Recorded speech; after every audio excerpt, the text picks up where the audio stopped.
Sannu baba. Yawa. Salamu alaikum. Sannu. Wa alaikum salam. Yawa barka. Ya mai jiki, ya mai jiki. Sannu Modibo. Sannu. Ya jiki. Ana shan. Ba mu ga magunguna. Kun je wani asibiti amma sannu.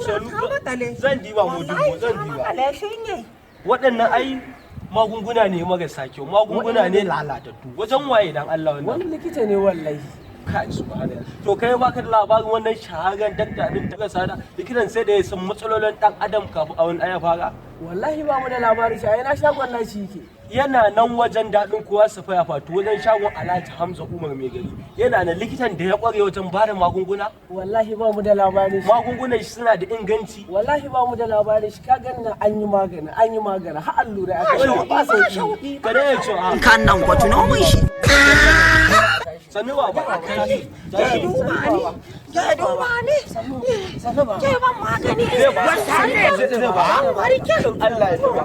Allah dakta nan dakta ne. Bil uwaka ne. Ai ku da mun Modibo kuna da gaddama. Ana biyowa likitoci ne. Likitoci wanda su kansu ba san aikin su ba. Kai, Wannan maganin a koye shi. A koye shi.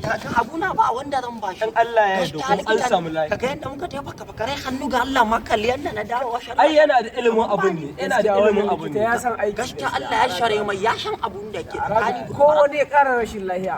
To aradu ka burga mu da rugagen mu da mutanen kauye. Lafiya lau yanzu. Yanzu gashi ta warware ta makale wani. Ko masu asma ko masu fuka ko masu hawan jini to ina kiran ku ku je wannan wajen lahiyayyen dak makamin aiki ya san abin da yake wanda da ya kalle ka ya san ga matsaltsalinka bal idan ya gwada ka ya baka magunguna zaka sha ka warke. Allah.